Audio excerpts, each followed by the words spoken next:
Hello प्यारे बच्चों, Lakshman classes में आपका स्वागत है। हम लोग पढ़ रहे हैं कक्षा 10 की विज्ञान और टॉपिक चल रहा है अपना सूचक। आज हम पढ़ेंगे सूचक के बारे में, इंडिकेटर्स के बारे में कि सूचक क्या होते हैं।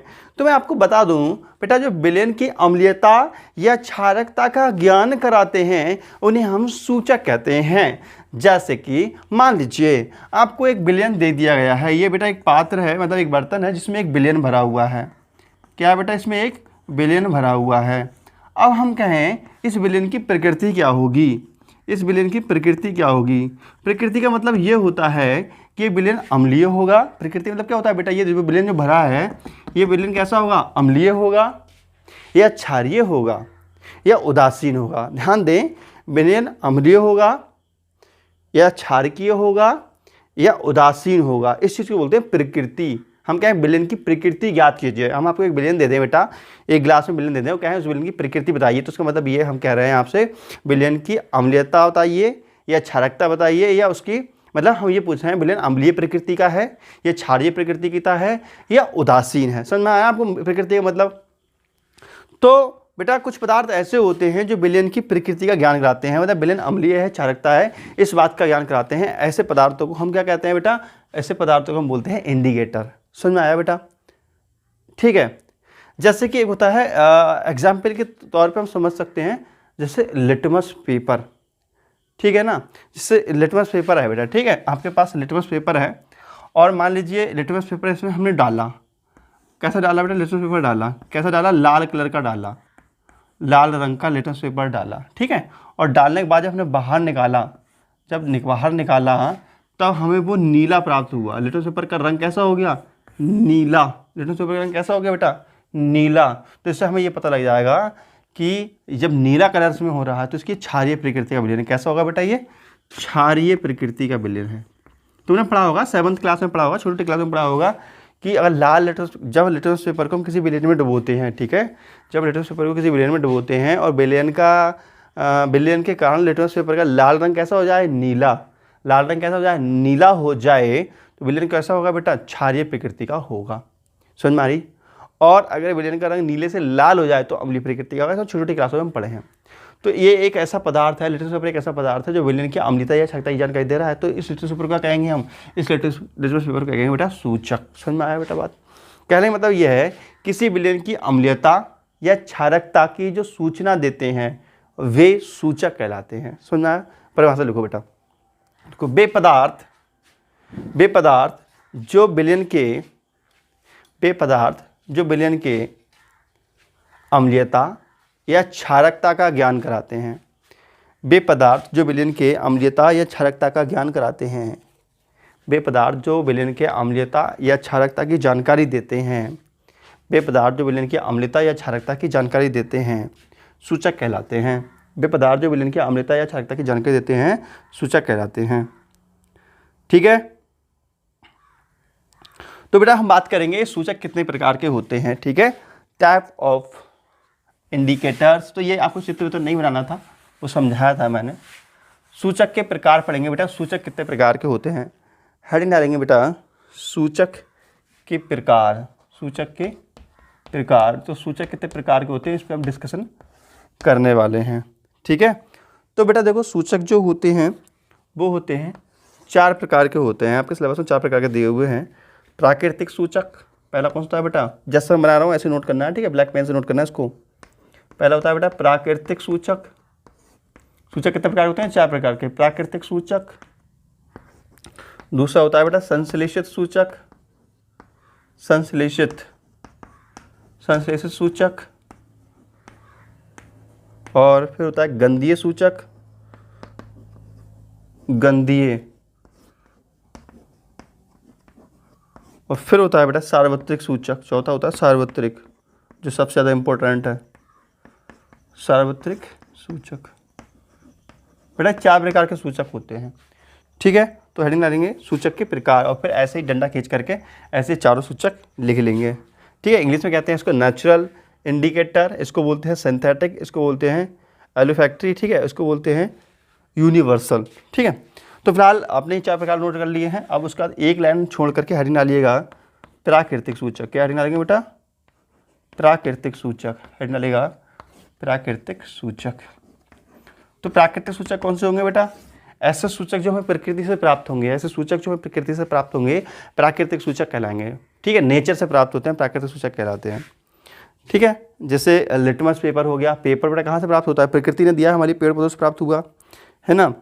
लाल पत्ता गोभी का रस, हल्दी है, हल्दी, हाइड्रोजिया के फूल, ये सब प्रकृति से प्राप्त होते हैं, तो इन्हें कहते हैं प्राकृतिक सूचक। ठीक है, हेडिंग डालेंगे आप प्राकृतिक सूचक। देखो बेटा, लिखो बेसूचक। बेसूचक जो हमें प्रकृति से प्राप्त होते हैं, बेसूचक जो हमें प्रकृति से प्राप्त होते हैं प्राकृतिक सूचक कहलाते हैं। बेसूचक जो हमें प्रकृति से प्राप्त होते हैं प्राकृतिक सूचक कहलाते हैं। ठीक है, एग्जाम्पल नोट कीजिएगा। एग्जाम्पल लिखो बेटा, उदाहरण लिखो, जैसे लिटमस, लिटमस, लाल पत्ता गोभी, लाल पत्ता गोभी का रस, लाल पत्ता गोभी का रस, हल्दी, हल्दी, हाइड्रोजिया के फूल। बेटा सब एनसीईआरटी पढ़ा रहा हूँ 100% आपके लिए। ठीक है, हाइड्रोजिया के फूल का रस, के फूल का रस आदि, ये सब क्या होगा बेटा? प्राकृतिक सूचक है। ऐसे सूचक जो प्रकृति, ये सारी चीज़ें हमें कहाँ से प्राप्त होती हैं? प्रकृति से प्राप्त होती हैं, इसलिए इसको हम क्या बोलते हैं बेटा? प्राकृतिक सूचक बोलते हैं। इसको नोट कर लीजिए और हेडिंग डालेंगे बेटा अब संश्लेषित सूचक। संश्लेषित सूचक या मानव निर्मित सूचक। ठीक है, तो कुछ सूचक ऐसे होते हैं बेटा जो प्रयोगशाला में मानव ने बनाए हैं, इनको हम मानव निर्मित सूचक कहते हैं। लिखो बेटा, वे सूचक जो रासायनिक पदार्थों से, वे सूचक जो रासायनिक पदार्थों से प्रयोगशालाओं में बनाए जाते हैं। वे सूचक जो रासायनिक पदार्थों से प्रयोगशाला में बनाए जाते हैं संश्लेषित सूचक या संश्लेषित सूचक या मानव निर्मित सूचक कहलाते हैं। संश्लेषित सूचक कहलाते हैं बेटा। ठीक है, एग्जाम्पल लिखेंगे बेटा इसका। एग्जाम्पल लिखो,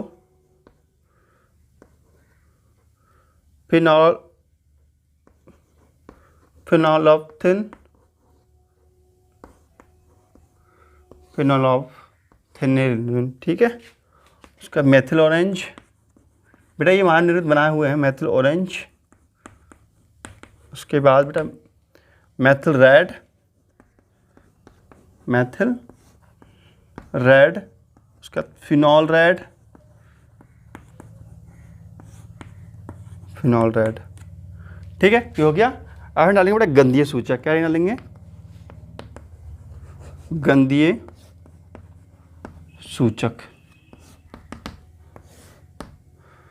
बेटा गंधीय सूचक क्या होते हैं? ये ऐसे सूचक होते हैं जो अम्ल में या क्षारक में जैसे ही हम डुबोते हैं तो इन सूचकों के गंध में परिवर्तन हो जाता है, तो इसको हम बोलते हैं गंधीय सूचक। समझ में आई बेटा बात? जो अपनी मतलब जिन सूचकों को हम अम्ल या क्षारक में डालते हैं तो इन्हें गंध में परिवर्तन आ जाता है, तो उसको हम क्या बोलते हैं बेटा? गंधीय सूचक कहते हैं, है ना। जैसे प्याज है, लौंग है, जो प्याज है, लौंग का तेल है, ये क्या है बेटा? गंधीय सूचक है। जैसे प्याज है, ठीक है, इसको आप अम्ल में क्षारक में डुबोएंगे तो इसके गंध में कुछ परिवर्तन आ जाएगा, देख लेना करके तो कर सकते हो। लिखो बेटा, कुछ ऐसे पदार्थ होते हैं जिनकी गंध, तो कुछ ऐसे पदार्थ होते हैं, कुछ ऐसे पदार्थ होते हैं जिनकी गंध अम्लों या क्षारकों के साथ बदल जाती है। कुछ ऐसे पदार्थ होते हैं जिनकी गंध अम्लों या क्षारकों के साथ बदल जाती है, ऐसे पदार्थों को गंधीय सूचक कहते हैं। ऐसे क्या कहते हैं बेटा? ऐसे पदार्थों को गंधीय सूचक कहते हैं। उदाहरण लिखो बेटा, जैसे प्याज, लौंग का तेल, प्याज, लौंग का तेल आदि। ठीक, अब लास्ट है आपका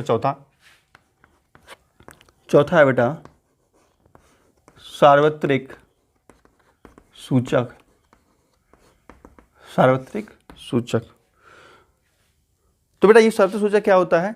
ये विभिन्न प्रकार के सूचकों का मिश्रण होता है। ये विभिन्न प्रकार के सूचकों का मिश्रण होता है। ये विलयन की अम्लता या क्षारकता की जानकारी तो देता ही देता है।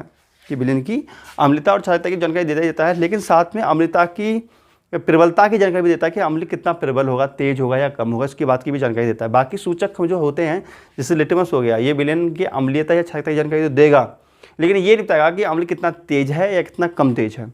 इसकी बात की जानकारी जो है वो सार्वत्रिक सूचक देते हैं। ठीक है, तो सार्वत्रिक सूचक खासियत क्या है, ये खासियत है ये विलयन की अम्लीयता क्षारकता की जानकारी देते ही देते हैं, साथ में उसकी प्रबलता की जानकारी भी देते हैं। ठीक है बेटा, देखो बेटा सार्वत्रिक सूचक, देखो सार्वत्रिक सूचक अनेक सूचकों का मिश्रण होता है। सार्वत्रिक सूचक अनेक सूचकों का मिश्रण होता है। यह सूचक विलयन की अम्लता या क्षारकता के साथ साथ, यह सूचक विलयन की अम्लता या क्षारकता के साथ साथ उसकी प्रबलता की भी जानकारी देता है, उसकी प्रबलता की भी जानकारी देता है। ठीक है, एग्जाम्पल लिखेंगे बेटा, एक ही एग्जाम्पल दिया है आपके एनसीईआरटी बुक में, ओनली वन, वही लिखेंगे आप। देखेंगे कोलथोफ, कोलथोफ, कोलथोफ क्या है, ये एक सार्वत्रिक सूचक का नाम है। ठीक है, एक ही एग्जाम्पल दिया है, आप याद कर लेंगे। कोलथोफ क्या है, एक सार्वत्रिक सूचक है। ठीक है बेटा, अब नीचे नोट लिखेंगे, नोट, ब्लैक पेन से लिखो बेटा, नोट, नोट में लिखो बेटा कुछ महत्वपूर्ण सूचकों के रंग, सूचकों के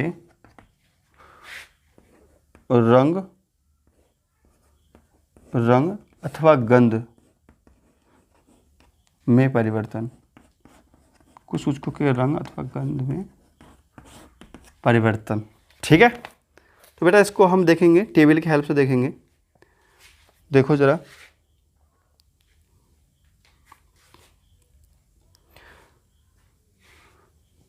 टेबल बना के देखते हैं बेटा फटाफट, ये नोट कर लो आप। ठीक है, और टेबल बना के देखेंगे। जैसे सूचक की बात करें बेटा, सूचक, एक साइड सूचक लिखेंगे, ठीक है, और फिर लिखेंगे अम्लीय माध्यम में कैसा रंग होगा इसका, अम्लीय माध्यम में,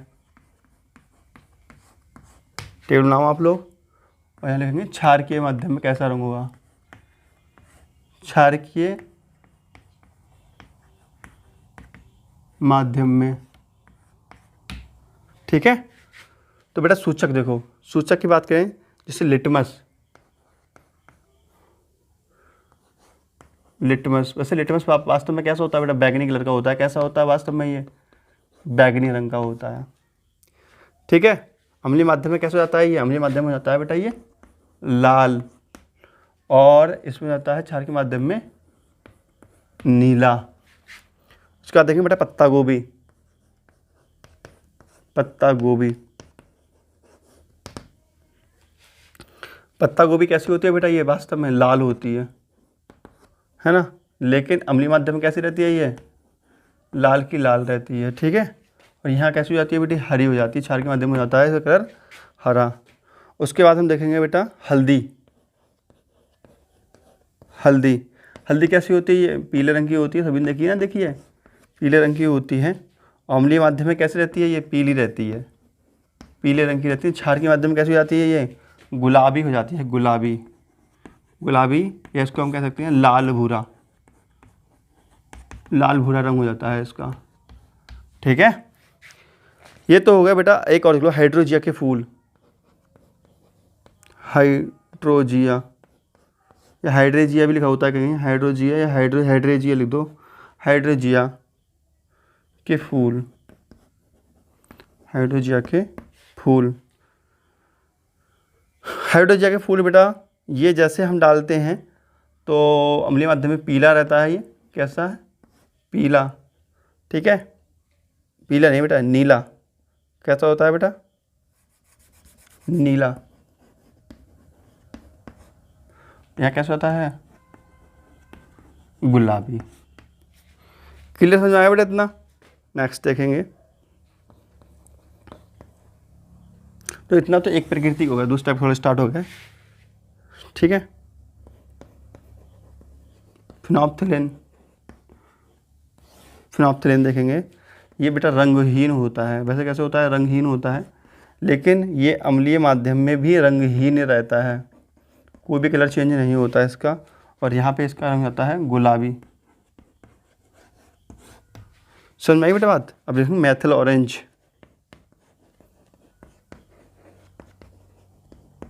ठीक बनाना बेटा इंपॉर्टेंट है, यहाँ से आता है एक नंबर में मेथिल ऑरेंज।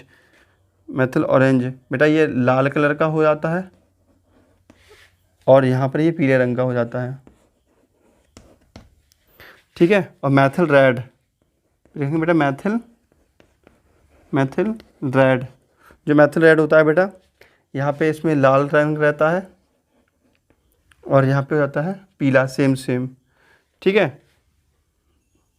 बेटा फिर आता है लास्ट में फिनॉल रेड, क्या लिखना है आपको, फिनॉल रेड। फिनॉल रेड बेटा पीला और लाल हो जाता है, ठीक है। अब हम प्याज की बात कर लें, प्याज वगैरह रह गए हैं, बस ये ख़त्म होने वाला है टॉपिक बेटा अपना आज का। देखो जैसे प्याज की बात करें, प्याज, जो प्याज का रस होता है, प्याज का रस, जो प्याज का रस होता है बेटा ये इसके अम्लीय माध्यम में तीक्ष्ण गंध होती है। अम्लीय माध्यम के नीचे लिखना है इसको, अम्लीय माध्यम के नीचे, ठीक है। तीक्ष्ण गंध होती है, बहुत तीक्ष्ण गंध, बहुत तेज गंध आती है। अब यहाँ पे कोई गंध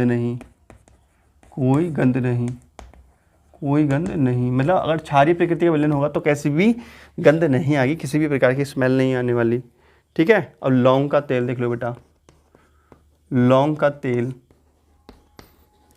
तेल अगर अम्लीय माध्यम में डालेंगे इसको हम तो समान गंध रहती है, जैसी है वैसी, ठीक है।